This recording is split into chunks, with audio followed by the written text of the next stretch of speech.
I frankly could not give a shit about what happened after he got marooned in the desert. Apparently, Tupac's California Love was shot on the Bartertown set. Really? Yeah. That's a fucking fact right there. That's amazing. Welcome to Franchise Addicts, the podcast that covers every film in a given franchise. My name is Luke. I'm Chris. And this week we reach beyond for the third movie in the Max trilogy, Mad Max Beyond Thunderdome. Bed Bath & Beyond Thunderdome. This one is beyond, man. I mean, it goes beyond. It's not just about Thunderdome. It is more than just the Thunderdome.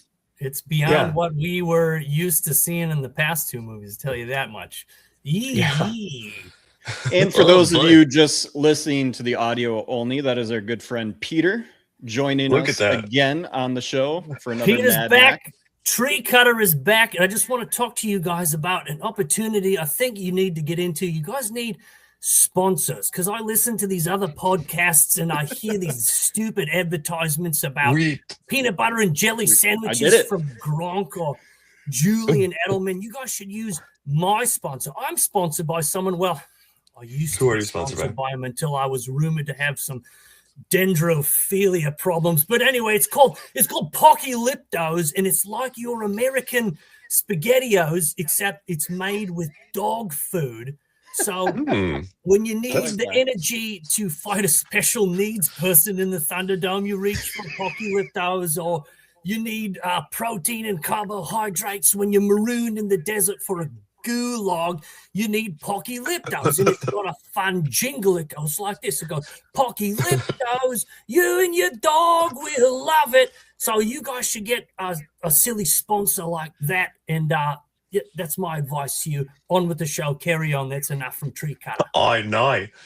Well, I actually just got sentenced to a life sentence working with pigs. So I don't think I'm going to be available for sponsorship. You work. Man, pigs. You work. You with pigs.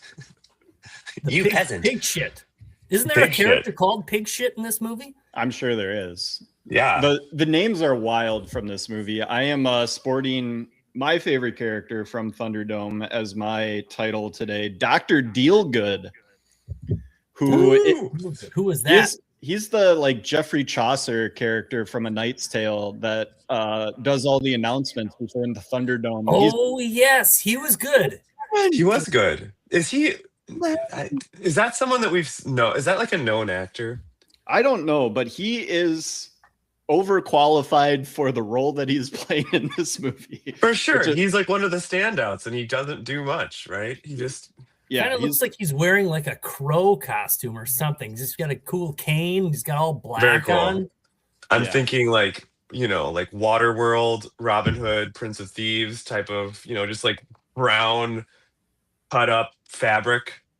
Yeah, so we've got the names we've got Aunt Entity, who is our Tina Turner character. We have the Collector, who's our big fat dude, kind of gross looking guy that Max first meets when he gets into Bartertown. Yeah, gross. He's doing some human trafficking. Did you catch that?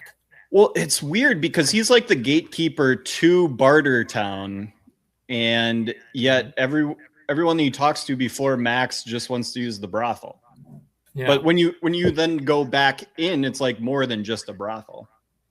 That's the tagline that they used when they opened up Thunderdome. More than just a brothel. More than just a brothel. It's like signs and stuff. It's like a Quick Trip gas station. It's like it's not just a gas station. It actually smells okay in the bathroom, and they always say, "See you next time." It's kind of a little local humor for you there. All right, babe. We've got Des Miller doing his Quick Trip. Keep up, buddy. Not quick enough. The Roman Empire. Okay. It's like I don't even. I haven't seen a sweep like that since my mother in the kitchen. You know what I mean? We've got Safarius took down the army in 1942. The Master, the Blaster. We've got Iron Bar.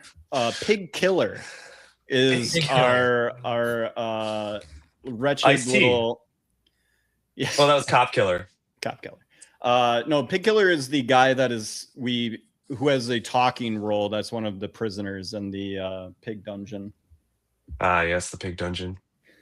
Dr. Dealgood, my man. We have water seller.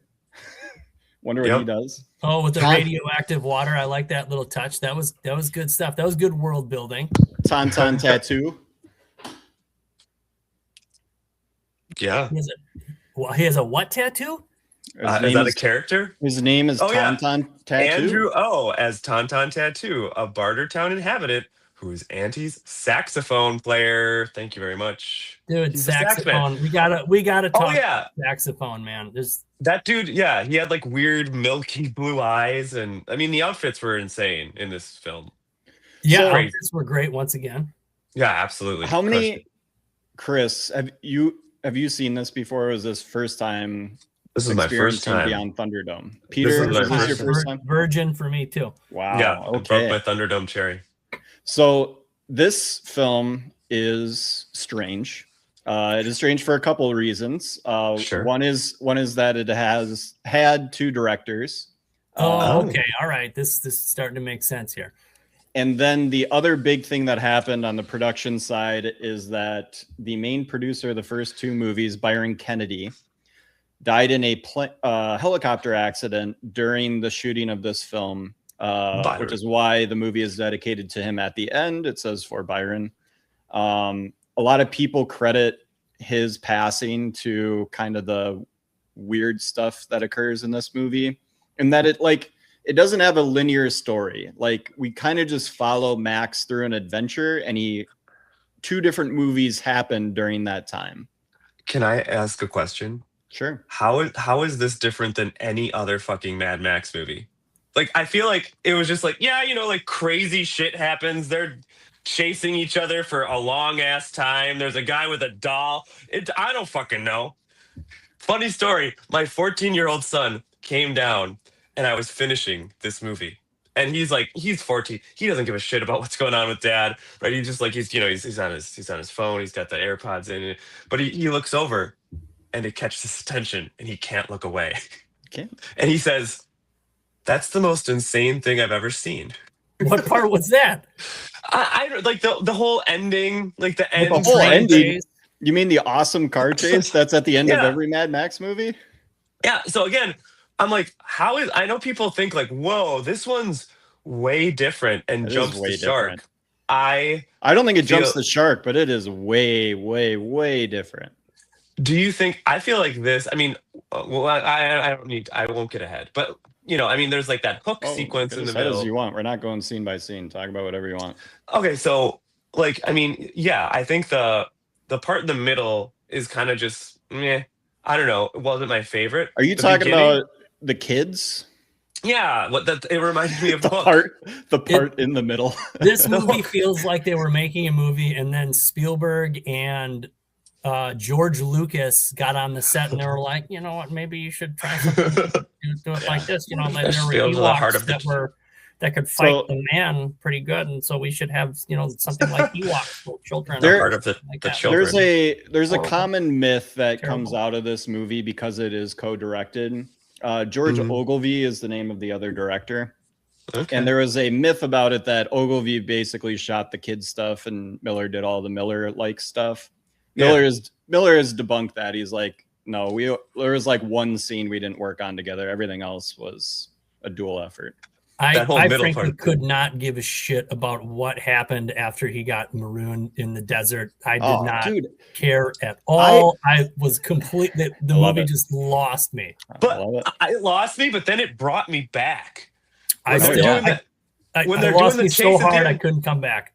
At the end, I was like, this is exactly like the Fury, like, I mean, it inspired Fury Road, right? I mean, like, it was very much like the same shit, just done on a much smaller budget. This is Chris not being on for Road Warrior. That's right.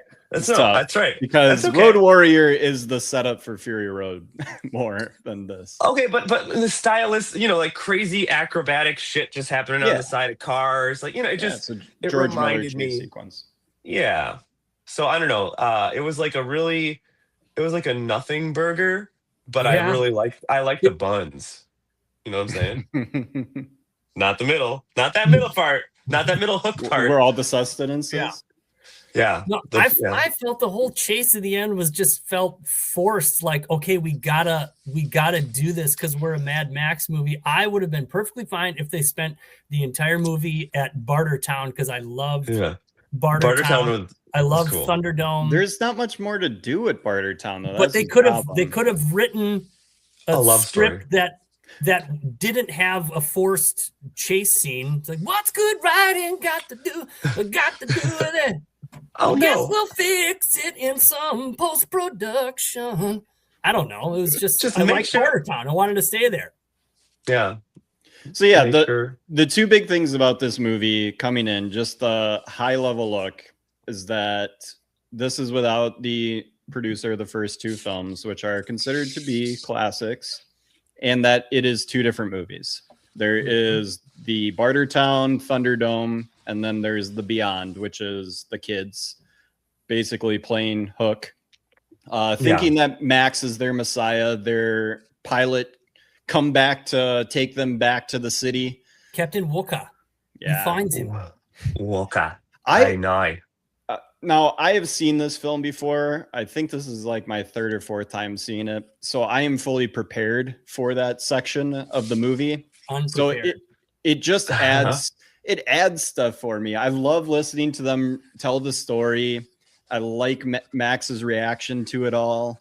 I like him getting mad at everybody for like trying to leave. That's very funny. He slugs the woman Savannah. He punches her right in the face. I do like the moment right before though, where he goes.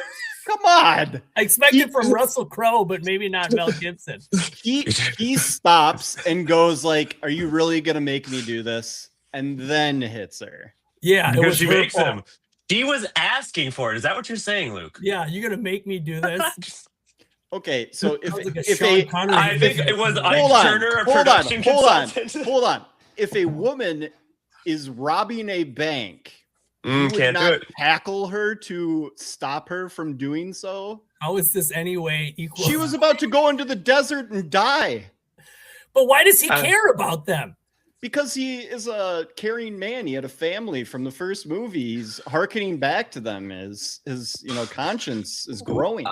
I think we just have to add. This is a man that had every chance to kill the blaster, and he couldn't do it because of the childlike expression on. I guess I'm just projecting because I didn't care what the hell happened to those goddamn kids. So I was. It is a projection. Why does it's exactly that? With all projection? Yeah. Just let him go wander in the desert, get eaten by a sarlacc, for God's sake. I don't give a shit. We can just ask ourselves, what would John McClane do with that woman? And I think we know from, what was that, Die Hard? The one where he says he like jams a truck up some woman's ass or something. Yeah. Remember that? What? Famously. Paul and I had fun talking about that. Mainly me. Yeah, John, there's a it's like Chris doesn't like it when women are touched in movies. Well, if they're looked at anywhere close to cross-eyed, he's like, whoa, hey, whoa. They're supposed to be precious little flowers that we just look at and adore. They're not actual human beings with autonomy that can fend for themselves and fight back and all that sort of shit. Listen, I think it was. I'm a real feminist, baby.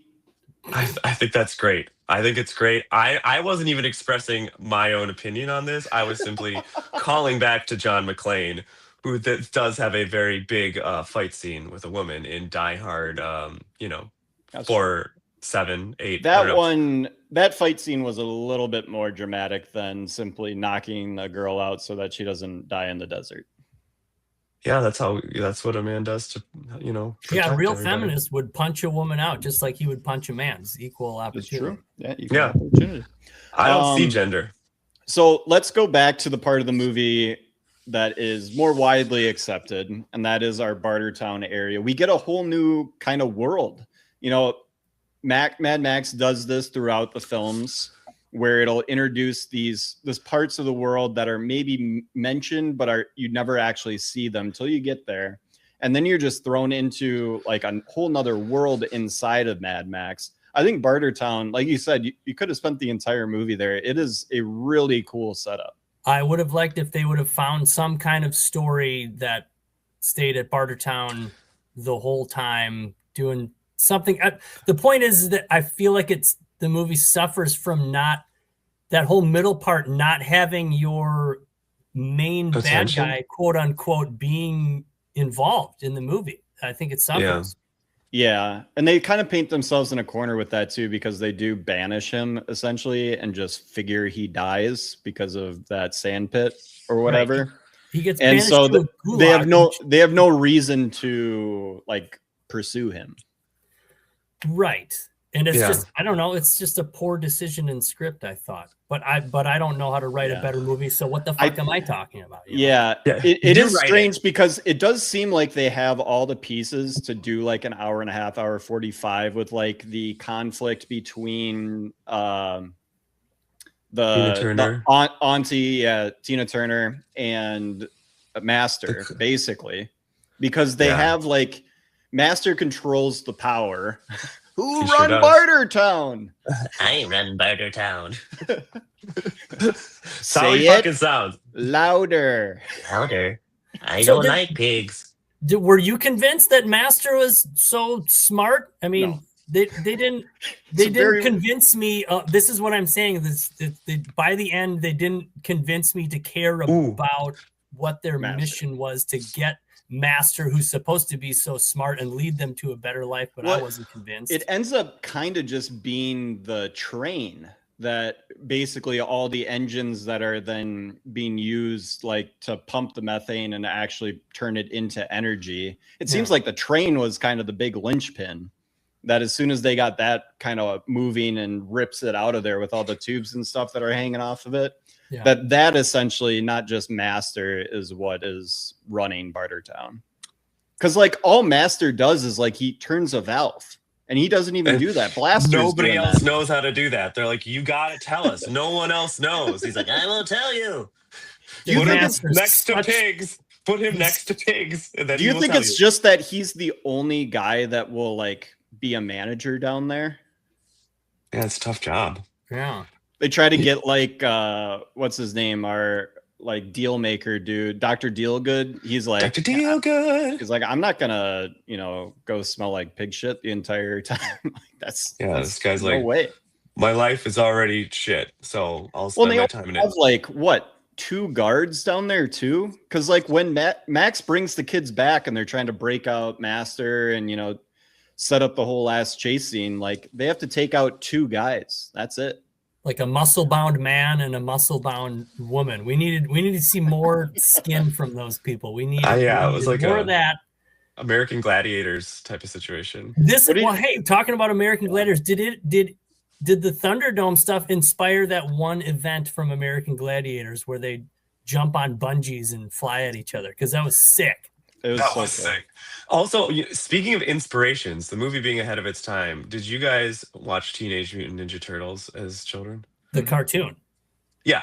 Yeah. So there's live action and cartoon. Brain, and I know Brain was in the midsection. And then he had my body! Oh, Shredder, get me new body! Exactly. Master Blaster. There it is. Blaster. Yeah, that's a good one. Yep. Yeah, I mean, the stuff from Saw, like at the end of the first one, what didn't Mad Max inspire, It does it all. It really does. What did you think of Tina Turner? I wanted more. I've got a whole take on Tina Turner, a whole missed opportunity thing, because we've got a guy who's playing saxophone. So there's like diegetic saxophone music. There's possibly non-diegetic saxophone music. What I wanted to see. So, the movie Lost Boys, the vampire movie. Mm-hmm. Yes. There's a part where there's a super ripped dude playing saxophone. We needed that guy to be playing on stage with Tina Turner singing. We needed more shots of Tina Turner's legs dancing around a stage, singing and like doling out execution or punishments from the wheel. They they spin the wheel and get a punishment, and she's doing a performance. But it's a song number, like we're gonna spin that wheel, Spin the and wheel. you're probably gonna die. Right. Wheel keeps on spinning. Exactly. Yeah. And you Or just like, she points and then a dude shoots the two-man crossbow and she enter. points and the guy One gets of them impaled by dies. something this or that. Spinning, Big missed opportunity. spinning in the wheel. They had a lot of sayings that everybody knew, right? Like, 2 people enter. I don't know why they're all the lollipop kids. 2 people enter, 1 leaves, and then there was another one. They had all like when they're like spin the wheel, blah blah blah. Like they just break the deal, face the wheel, or something. I like like how they don't. show. I like how they Right. don't enforce rules until one person thinks of the rule, and then everyone else is like, Starts "Oh, chanting right, it. we got that rule." Yeah, They're like, chant the rule. Max That's why basically is no one like, can "I'm not manage gonna." Bartertown because they're all stupid. Yeah, did you just if they shut like one person was looking around like I don't know what are we and like no they all knew what to say. Just like what is happening here? Shut up! You don't know the wheel. We went over this. Oh yeah. Oh fuck yeah the wheel like you're just mouthing it. You're not even saying it. I'm right here. You're not. Fuck you. You're going in the fucking Thunderdome there. It would be like in a court case if like a lawyer brought up a point and then everyone in the crowd was like, "Whoa, okay, yeah, I didn't realize that was a thing." All right, yeah, he's guilty. Be careful, counselor. Watch yourself, counselor. Yeah, I thought she was fine, Tina Turner, just from like an acting perspective. She held the like menace a decent amount. Like I guess I didn't buy her as like the full heavy, but like no, she was wheeling, she was dealing. I don't think that's her fault though. They just didn't give her enough to do it. Her look was fantastic. Her costume and her hair. And so can we just? She looks insane. Yeah, no, great look, very attractive woman. George Miller directed Tina Turner videos, and then that's why that she's in this. Is that it? Because it's like otherwise, I mean, it's cool, cool, like have Tina Turner do it, but kind of not like a little odd pick, I guess. So she was rated by some rating Billboard. I don't think you can. There is just a magazine called Billboard, but the 68th best performance by a musician in a movie. What? Wow. What's the first? Dewey Cox, I bet. Elvis Presley in Coming Back to Las Vegas. Oh, you got to be kidding. You got what it about up here? Chris Christopherson as Whistler in Blade? Ooh, that's a good one. That's a great one. Yeah, let's think of some other ones. What about Andy Samberg? Anything in Pop Star, but probably I'm So Humble. Or but let's Jeff Johnny Bridges in Crazy Heart. Yeah. I don't think he's a musician. Johnny Cash in that one episode of Columbo where Columbo figures out his wife. Johnny Cash in The Simpsons. Yeah. Sorry, so Homer. many. I am a coyote. He's chewing on Homer's leg. So good. Oh man. Yeah. 68th best performance. Apparently Tupac's California Love was shot on the Bartertown set. Really? No. That's a fucking fact that's right there. awesome. That's amazing. I want to go watch that fucking video. Yep. They did it in 1996. And they had Mad Max inspired visuals and costumes in the music video. When Wow. when was Thunderdome? Was it 85? I will look that up for you. It was 85. So the set sat around for more than 10 years for them to use in a music video? Yeah. Wow. God, I gotta watch that again. It was the most I just remember- expensive Australian movie at the time of its creation. I know. What was the decision to go PG-13? Is it because was Road Warrior so popular that they were like, we got to make another movie and we got to try to reach more of an audience because the movie suffers from that? So it was a deliberate choice to broaden the audience, which partly explains the tonal shift towards the children's storyline.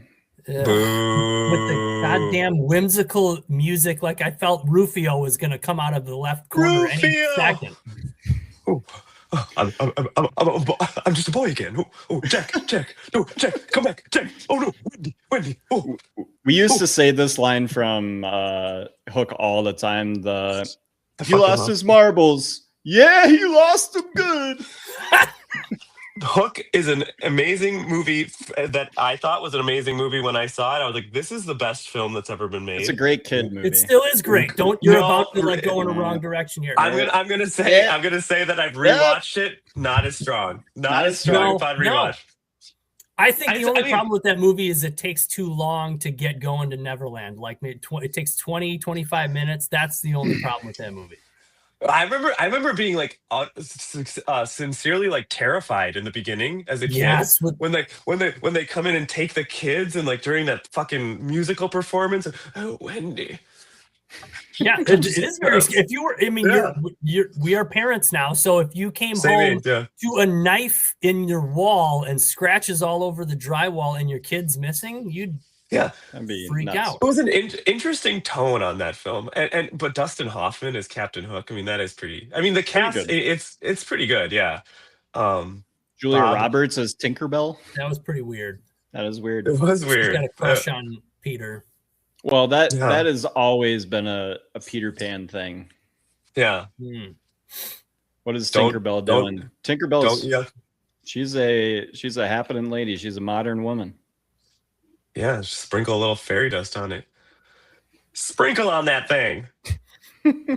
So I will bounce off of Hook back into the kids section to really interrogate why it doesn't work. I think it is fine. It maybe goes on a little bit too long.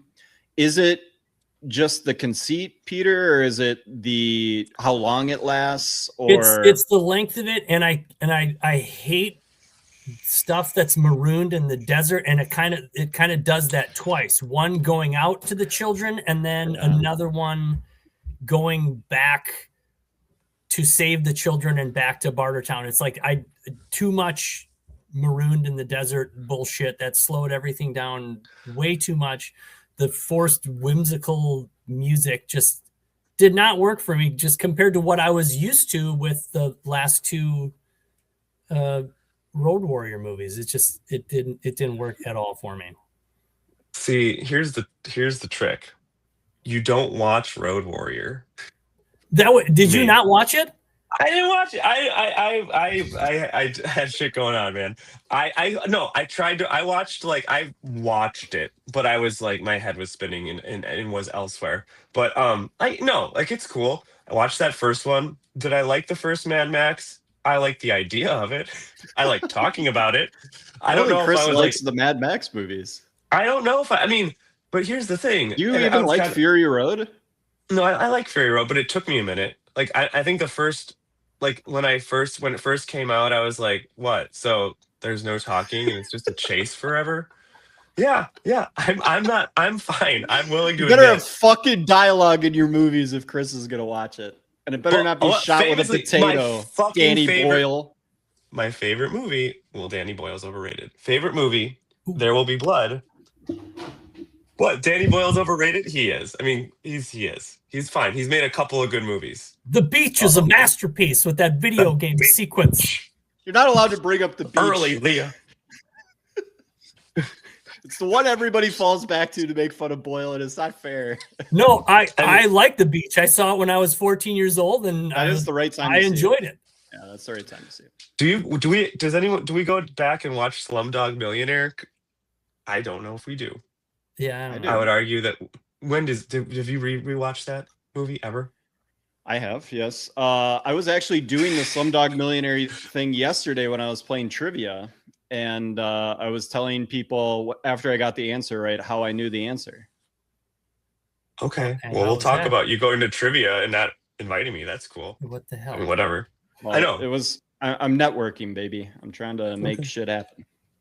Okay. All right. Well, that's fine. That's fine. I'm a little pissed, but I'm glad that you had fun. It was virtual trivia. I didn't go to a location near us with friends. Then we could have gone to your house, Luke. Come on. We could have gone to your house. No, but for real. Sat there at 3:45 p.m. on a Tuesday? Fuck no. But for real, we are going to go and do trivia in person soon. This is a podcast, so but we should talk about our personal plans. It's going to happen. Lime Cantina, Tuesday nights. Tuesday night. So anyways, I didn't So sorry about the Danny Boyle thing there, but I'm the largest Danny Boyle defender there is. I know. And he's not bad. I just like to poke fun. And I don't like things that are too sentimental because I'm dead inside. That being said, I liked this movie. I guess I had like very low expectations because I was like, I don't know if I really loved these first couple movies. And Bartertown was incredibly entertaining, beyond entertaining, really good. Yeah, then the hook stuff in the middle, boring. I mean, I kind of zoned out, quite honestly. And then back to the end. Great. That's great. That's my critical analysis.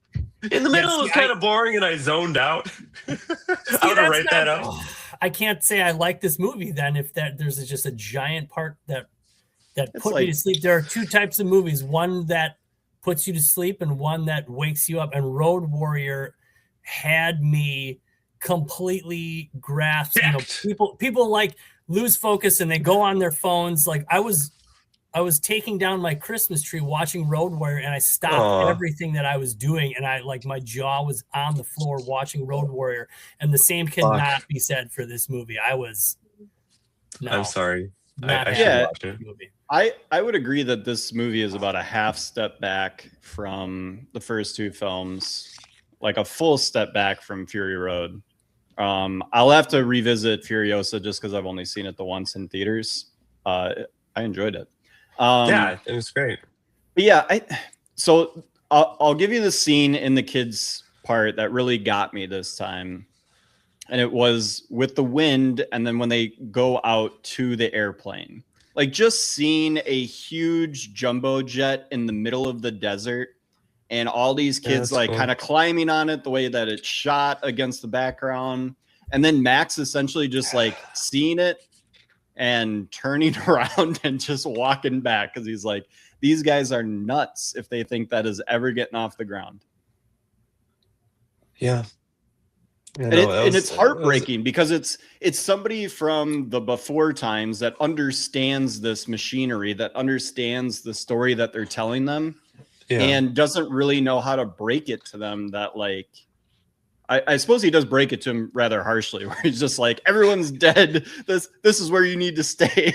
He figures it out. He figures out a so these kids have been born post-apocalypse and are just unfamiliar with anything, and they don't know that Oasis looks cool as shit, and they should just stay at the Oasis. And it goes back to Road Warrior with Max becoming kind of the reluctant messiah, the savior of this specific area that he kind of just wanders into, and then all of a sudden these people that need a leader are like, you're our guy, and he's like, I don't want to be that guy. I want to be alone and with my camels, but he always gets grabbed by some weaker group that he falls for and wants to help him out. And I think it just I really liked Gibson's performance in this movie, and I think that it's a really good Max character study.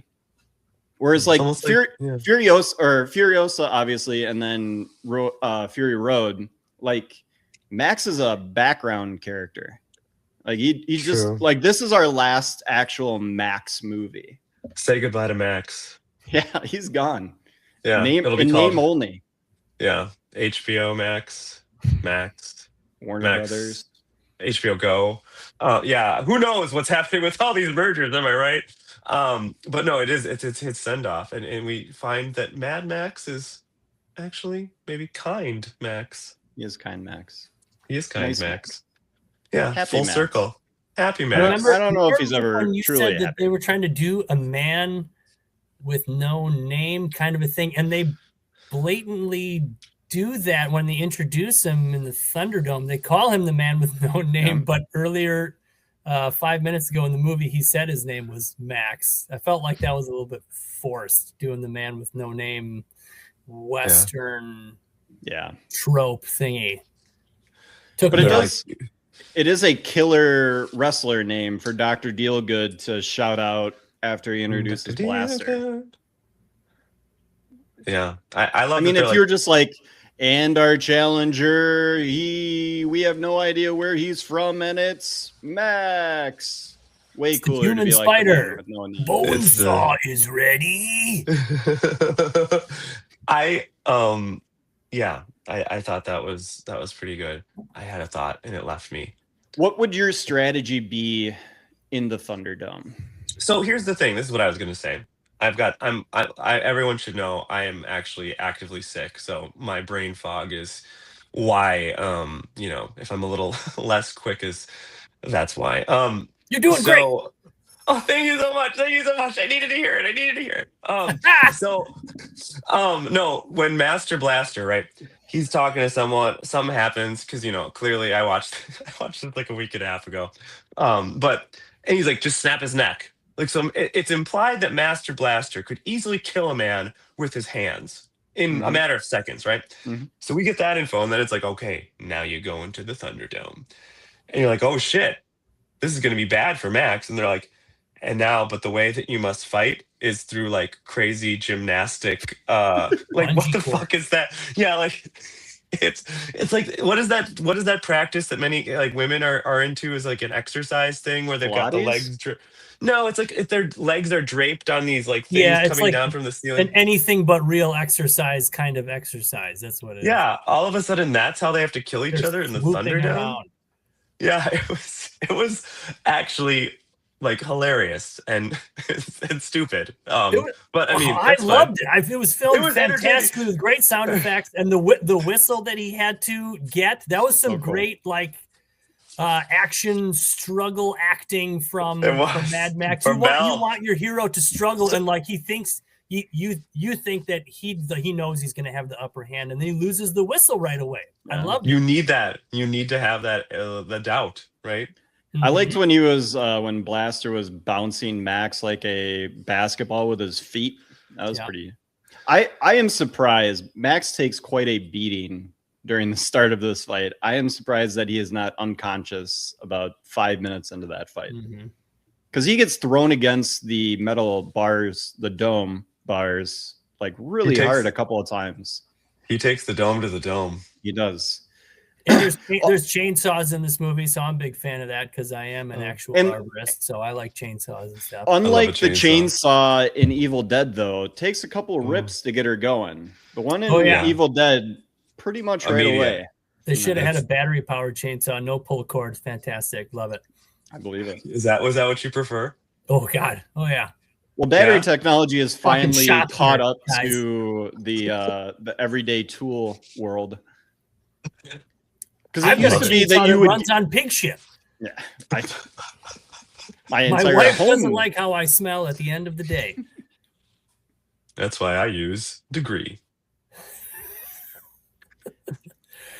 Speaking of pigs and pig shit, when they had to lower the actor amongst those pigs, I was truly afraid for him, because if you know anything about pigs, like if you fall and they are in some kind of mood, like they'll eat you. They'll eat you. Really? I don't know anything about pigs. Well, that's a big thing from the TV show Deadwood, is that people would die in this, Western town, and they would just throw them in the pig pen to get rid of the body.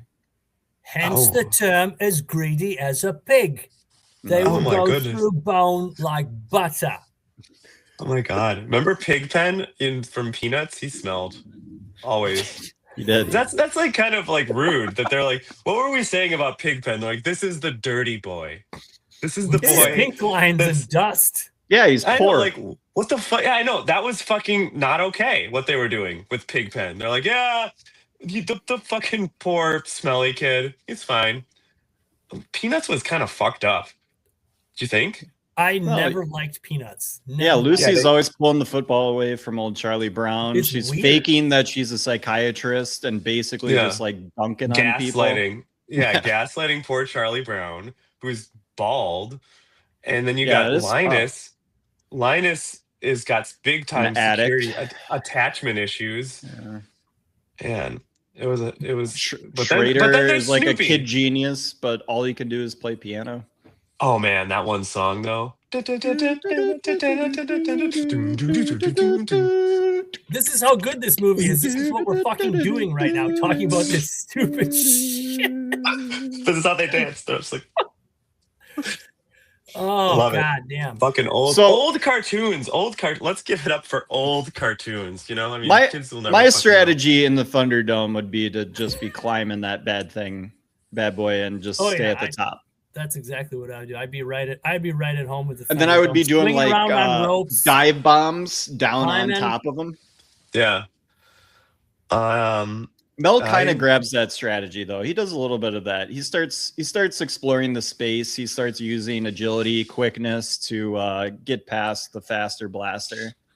The faster blaster. Or the slower blaster. I would just really use those kind of bungee cords and just go all over the place, confuse them. You know, that's true. Tire get their neck to hurt from all the looking around. You know, I think they eventually got the strategy though, and that was to just cut those ropes because they were too much hassle. They were a hassle. So fun. I don't think I would go for the chainsaw though. I think there's just way too many things that can go wrong. It doesn't start up. It's too heavy. That'd be a blunt object. The spear was a nice thing to grab. A long reach. You know, you can keep the enemy away. He can't get in close with the blaster because that dude will just choke him out, Ronda Rousey style. Oh man, that's an old name, so I guess. They say the blaster has killed like X number of people, you know, just snapping people's necks in the Thunderdome all the time. He's unbeatable. Like, no, this guy sucks. Like, unless he's killing people in the first 5 seconds, like he seems to be pretty easy to just kind of run in circles around, and it's almost like he's not that smart. I'm trying my best, Chris, to talk around this whole thing. No. Okay, but can we just Chris is like, he's got Down syndrome. I can't wait to say it. I said nothing of the matter. But I think we should address the elephant in the room. You know that people with Down syndrome are not as smart? Oh my goodness. I don't. No. That's not it at all. No, cut that. Fuck! Shit! Don't watch this. This isn't me. This is an AI representation. This is AI. This is fucking AI. This is fucking AI. So no. But what about when they reveal that? Were you like, whoa? Well, I knew it was coming, so I don't remember the first time I watched it if I was affected by it, but I do look forward to it every time I rewatch it. Oh, you look forward to it. Now who is the Well, I love the empathy that Max has for him, that he sees that like this is just a person that's being used. He just happens to be big and strong. See that's therein lies the I'm not committed to caring about Master after this reveal that Master has been using this guy as with special needs and putting him in dangerous situations. Well, and then he's like crying over him and like, no, he can't die. It's like, why didn't you treat him that way when he was, you know, piece of shit? That Master kill him with the pigs, put him in with the pigs and turn him into methane. But I'm an old man. Look at my long, stringy white hair. What is with the part at the end of the movie where all of a sudden the Master gets a well-tailored suit where he looks like a well-to-do Englishman, where he could be like twirling around his monocle or like smoking a pipe? Where did that outfit come from? I'm dying with that part. He's got his little office in the caboose too. Yeah. No, there was a whole cut scene where he actually goes to college. He learns finance. They cut that out. It was just for time purposes. That's really what it is. He's like an incredible bookkeeper. Like it's not actually the process of the methane production that he's good at. He just is really good at keeping the book. Yep. He's the master at it. So that smartest man in Bartertown. The outfit was in the train, in the caboose the whole time. He could have been like looking snazzy the entire movie, but he's surrounded by pigs and shit. Yeah, he's not gonna wear that in the pig shit place. Those are his pig shit clothes. That's walking around. That's when he goes to the brothol, Peter. That's what he wears when he's like brothel. Sure. Yeah. He tells the Blaster to carry him to the brothel. It changes into that outfit. Well, I would imagine there's evening wear. You know, maybe Blaster had some love from, a caring woman who felt for. Hey, what's happening now? I mean, whatever. I am just. This is Bartertown. It's problematic. You don't know what goes on in Bartertown. Do you want to ask what's going on in Bartertown? What happens in Bartertown stays in Bartertown. There's a reason why Max didn't want those kids to go back to Bartertown without him. Just stay away as long as you can. It seems like their entire entertainment at Bartertown, though, is just waiting for someone to break the rules and then spinning the wheel on them. Because the entire town is all in. It's almost like they didn't write it that well. I'm telling you. So, they all just fucking stay. And I don't know. What do they do at any other time? I don't know. I don't know. It just doesn't matter. I didn't have time. How many Thunderdome fights do you think there are per week? Ooh, that's a good question. I'm going to go. How many people are challenging? I'm going to set the over-under at like 12 because... 12 per week? Like 2 a day? Yeah. I mean, because like one in the morning, one at night. That's how. If that's the only form of entertainment, besides wasn't there that like Atomic Cafe? Is that a thing that happened? Atomic Cafe, is that from that movie? It is. I think it is. Yes. Yeah. Atomic. Yes. There's a sign, so they can drink coffee and they wait for someone to die. The helicopter dude was having a drink there. Yeah, and they can listen to some sax. Yeah, it doesn't sound that bad actually. He's the original antagonist. Although Max is the original antagonist because they try to jack his camel ride. Yeah. They swoop out of the sky at him. I don't know, like that part was overly confusing. Peter, maybe you're right. Maybe this movie is bad. Yeah. I mean, I'm very entertained by it, but I'm buying more into this might just be a bad movie. I do. I'm telling you, the first half is good. I do like how it just gets dropped in, like Max just gets dropped into this new location, and Bartertown was sick. The costumes were once again sick. The set design was fantastic. I could have done we could have done another Thunderdome. Come back there, right? Come back. You set up this amazing, like, can you imagine like this, the people pitching, like, so we get this, they start pitching the movie. They're like, there's this amazing town, Bartertown. Tina Turner is in charge. It's insane. People are fighting to the death in this like fucking battle royale cage. Oh my God, that's great. And then that's 30 minutes. What happens next? Then they leave that place and never come back. Well, where do they go? They hang out with some kids. I don't know. Some shit. I don't know. But that's going to be a big part of the movie. Oh, okay. And then at the end, car chase, fill in the blanks. Yeah. I mean, give the people what they want. This movie, I feel like this movie could have been like Gladiator before Gladiator, having like multiple Thunderdome action like Max sequences. Winning his freedom. Yeah, with different adversaries that he's got to use different skills. Hell yeah! Different Bring in some beasts and stuff. It could have been more like a blood sport too, where you have like different types of fighters that he's fighting. Mm-hmm. Like all of a sudden you get the kung fu guy, and you're like, how does this guy know kung fu? And you're like, well, it's a movie. One person has to know kung fu in a movie. That's you got a rule. A big fat guy. You got like a monkey guy. That'd be great. Yeah.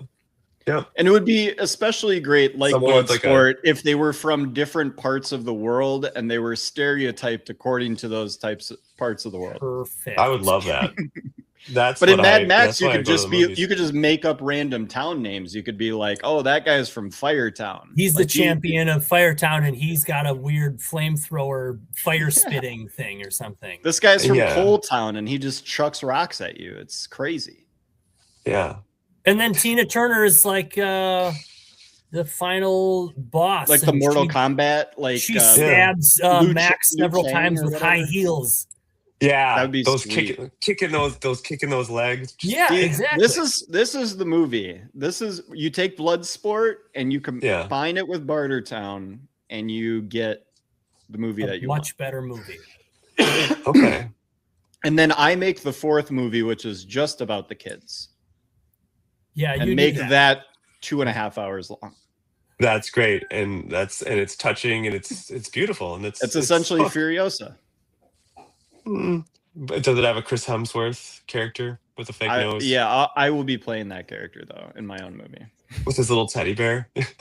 You're like Vincent. What's that guy? Vincent something. There he stars. He that he made that movie like something bunny, and he was like, "I'm gonna get a blowjob," or the character gets a blowjob. Oh, who's gonna talk Vincent? And they're like, "Who plays the character?" I play the character. Fucking dog. Flex. That was like when Joseph Gordon-Levitt did the movie Don Juan, and he just cast Scarlett Johansson so he could make out with her. Well, that's like that's why we do movies, right? The movie Chef. What's his name did that in that movie too? Jon Favreau. Jon Favreau, yeah. I didn't see Chef. His ex-wife is Sofia Vergara. Yeah. And his love interest is Scarlett Johansson in that movie, and he looks very much like Jon Favreau. Hey, you know what? Takes all kinds. I think that movie was more about the food porn than anything else, though. Which the food looked great. It does look great, but the plots and characters in that movie don't make a ton of sense. True. Well, should we scene it up? Should we get beyond? Yeah, I mean, we're beyond it. I rest my case. Peter, what's your favorite scene from the film? Favorite scene is most definitely Thunderdome. I loved how it was shot. I liked the sound effects of the bungees flying around. I instantly thought of American Gladiators. I loved that show when I was a kid. There's a great event in American Gladiators. So it's got chainsaws. I love fucking chainsaws and shit, cutting stuff and slashing stuff. Hell yeah. I love that. But yeah, easily Thunderdome. That's the best scene. Peter, did you watch Guts? That show on Nickelodeon? Guts! With Mo, the referee. All right. Next up, they're going on the aggro crag, and they've got to get up in 30 seconds. I fucking watch that every day after school with six packs of Gushers and like a can of Coke, just unsupervised, just fucking rocking Guts. Chris, turns out you and I did a lot of the same shit, unawares of each other back when we were kids. I think it's pretty funny. I know. I was not playing sports. Yeah, whatever, dude. We were watching Guts. I played sports too, but also watched a lot of TV. Well, I was a swimmer, Peter, and that meant I had no social life whatsoever. And Guts was you were like a baby when Guts was a thing. That's true. It wasn't quite your time period. Yeah, because I was like 5 or 6. Yeah, it was a little. It wasn't a show that was for a 5-year-old or a 6-year-old. I watched the Hidden Temple show. That was the game show on Nickelodeon that I watched. The Shrine of the Silver Monkey. Yeah. Dude, the Silver Monkeys were a wagon. They always won. The purple barracudas or the blue barracudas. Barracuda. Purple monkeys always sucked. Yeah, purple monkey dishwasher. Chris, what's your favorite? References. What's your favorite? Okay. I would do the Thunderdome, but I'll give it to like the last chase scene because I liked that a lot. I thought that was good, reminiscent to classic Mad Max shenanigans happening. I love the dude with like the weird doll feather stick. Yeah, that was disturbing. Yeah, that was so weird. Yeah, the geisha mask. Yeah. The aesthetics that they use are very interesting and like, I don't know, strange, kind of underground BDSM. It does kind of seem though like these people just walked into a prop and costume department and just grabbed random shit. Well, but there's like a weird sex undertone to a lot of it. Yeah, there's definitely a BDSM. Yeah, like and this goes through all the movies, I think, like anyways. Well, and next week we will be covering the ultimate BDSM movie, Cruising, starring Al Pacino. Oh, I still haven't seen that. I haven't seen that yet. I go cruising around. Well, it's really good. They go through the cruising rules and tell you what bandana color you should wear for different acts of service. Does he say? I bet here's my favorite. Whip it out at a truck stop, get serviced. This is my impression of these guys are in clubs in the like bad part of New York City. This is my impression of Al Pacino in prison. And he's got a great ass. See what I did there? That's fun. So it's pre-Scent of a Woman Pacino, so he's not quite doing the hooah Pacino. He's like, yeah, but is he gravelly? Is he like Godfather 3? He's Godfather 2. Okay, so he's kind of talking like a normal person. Yeah.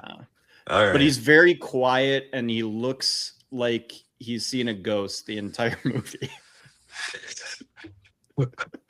Fucking Pacino. It's a really effective movie, but it is about the darkest shit in the world. Pacino is like literally changing a diaper right now.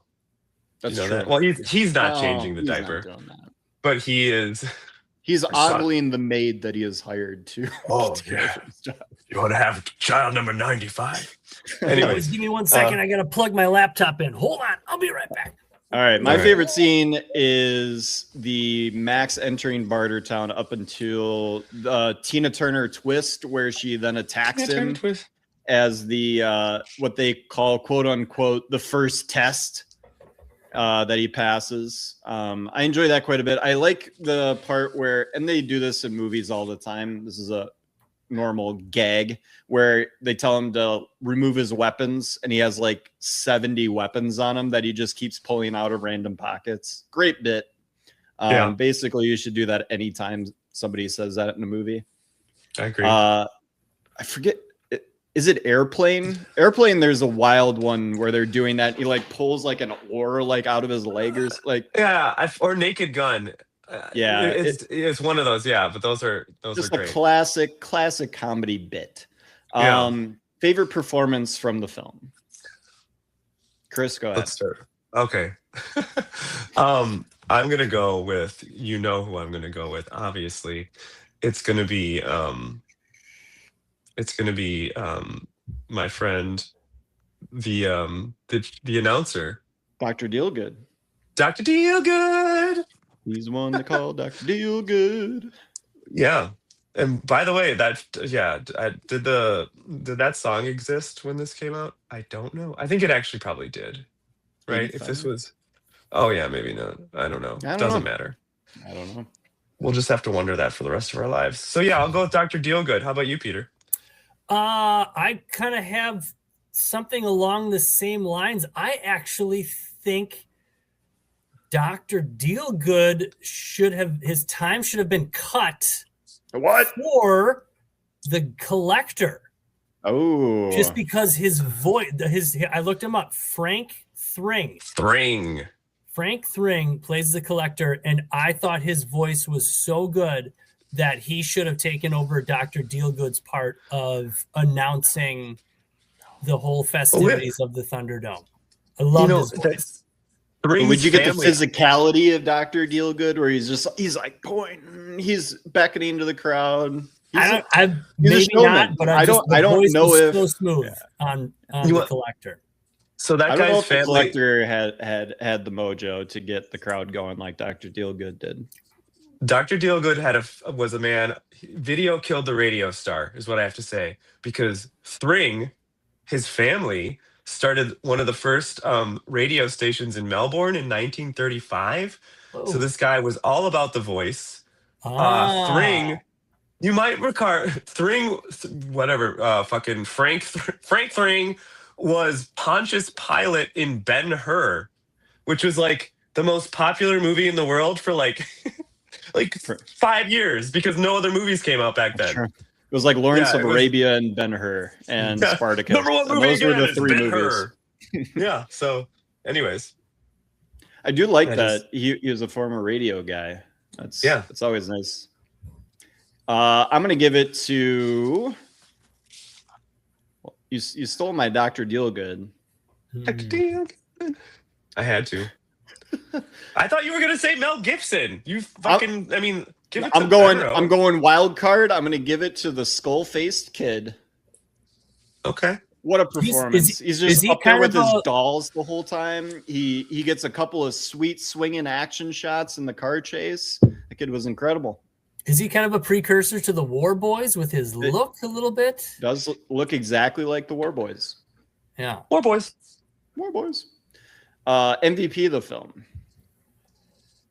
I'm gonna go with I can't give it to Miller because he didn't. Yeah, fuck. I was just gonna say set design. But no, Peter did it. Peter did it. Bartertown was awesome. Loved it. Yeah. Tupac agrees. I'll give it to Tina Turner. Okay. I think she's kind of like the lasting image from this particular movie. Like everybody knows that Thunderdome is the Mad Max with Tina Turner in it. Yeah, she definitely has the best look of anybody. I'm gonna give it to the costume department. Hey. Got it. Yeah. Give it to him. Yeah. Yeah, no, I really, because that's incredibly weird and interesting, and yeah, that's what I got. Me and the costume department, we really make a pair. What's that from? One, soldier. What a goddamn stupid ass ending when she says that. I hated it. What is that from? That's from Beyond Thunderdome. It's Tina Turner. She goes, "What a pair." Movie we just watched. We make such a pair. It's cool. Yeah. See you, soldier. Cool. So goddamn stupid. Great acting, great writing. It's the writing. She could have done something. She could have done something great if she would have had the material. It does suck that she is gone for like 40 minutes of the movie. Yeah. You do feel the emptiness of it, which is why she's the MVP. Ratings. Rating. What do you got, Chris? Well, what do I got? I got a nice little, because this movie is so horny and so weird and so BDSM, I'm going to give it a 6.9, baby. Wow. That's actually a way higher rating than I thought you could. I mean, it's fine. I to be honest, I enjoyed this, but like, yeah, I think we're gonna really get into more like of a serious discussion. I think when we get into the next two, this is just these just feel like crazy. I don't know, crazy fucking student art projects. They're not. They're big, but yeah, I don't know. I just really went for the 69 joke. So yeah, I'll keep it. Yeah, that's good. It's hilarious. My dad just turned 70. And the day before I was texting with him. And I was like, enjoy your last day of being 69. And then in my head, I was like, do you make a joke here? And I was like, no. And then I put the phone down. But it was just, that was that moment. Yeah, I don't think that would have gone over. I just think he would have been like, true comedy is built through restraint. Don't I know it? No, I don't know it. All right, Peter. What's your rating? Luke said this is just a step back from the other two movies or from Road Warrior. I think this is like 3 steps back. This is a 6.0 for me. It was. Ooh. I was not there with this movie. I was out for most of it. I'm out. Yeah. That's a no for me, dog. Yeah, I'll give it a 7.1 to bring up the old average. But yeah, I would say this is about a 6.5 to 7 type film. It's wildly entertaining. In my opinion, it is a very entertaining film. It obviously has a lot of flaws, but they're corrected. That's the beautiful part about this. At least it doesn't get worse. There are a lot of franchises where if this was the 3rd movie, we'd be like, oh, and then you get to the 4th, and it's even worse. We don't have that for this. We get Fury Road, which is. I'm looking forward to doing that one. Haven't seen that in a while. That movie. We're excited to do it. We're excited to go down that furious road. It is a furious road. It's a fast and furious. And Furious road. We don't do those films. Oh man, there'd be so many. Furiosa. We could talk about when Ludacris gets a car to go to the moon. That's the one I saw. I saw Fast 10. I think it's 9. I saw it in the theaters with my kid and his friend, and it was so. I mean, if you want to see like a stunt show, or like okay, it's fine, but like the movies themselves are really dumb. I haven't seen 2 minutes of those movies, and I'm happy for that. One of my favorite movie bits to do is I tell everyone that Tokyo Drift is my favorite Fast and Furious movie because it is the one that doesn't fit within the franchise at all. What about Hobbs and Shaw? Well, you would have to have watched the Fast and Furious movies to know who Hobbs and Shaw are. Like, if you just watch Tokyo Drift, you would have no idea what is happening in the Fast and Furious world. It's a lot to process. There's so much going on because it's all about family. It is. Like Olive Garden. Yet there's no family in Tokyo Drift. Never-ending breadsticks. Never-ending breadsticks. When you're here, your family. And for Vin, whatever the fuck his name is, it's all about family. Mm-hmm. That's it. I love it. Dom. It's all about family. It's all. He says that about 80 fucking times every movie. It's all about like, we get it.